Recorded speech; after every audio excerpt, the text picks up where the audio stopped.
The coronavirus pandemic continuing to ravage the United States into the new year.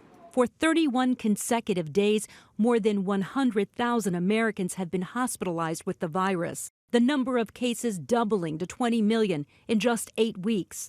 Officials in North Carolina building a field hospital to help handle a surge in cases. Central Massachusetts seeing a 60% increase in hospitalizations since Thanksgiving.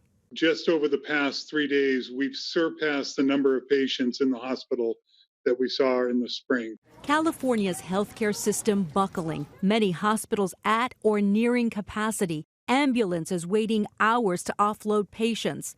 Los Angeles County is arguably the nation's current epicenter of the pandemic. Officials there shutting down at least 5 big New Year's parties. We're not asking people to forego getting together with people for the rest of their lives. We're asking people to forego it for the next few weeks while we ramp up our vaccination.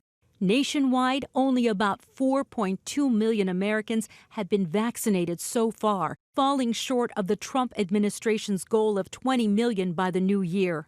4 states have still not yet vaccinated 0.5% of their populations.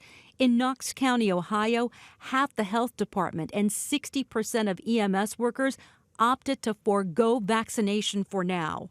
We're not going to make them, but we just, wish that they had a higher compliance. But many are eager for those shots. Houston's mayor visited the city's first public vaccination clinic, which planned on distributing 750 shots. They got 250,000 calls. Eventually, we will need to go to some mega sites or mass distribution sites. In Florida, senior citizens are waiting in line for hours.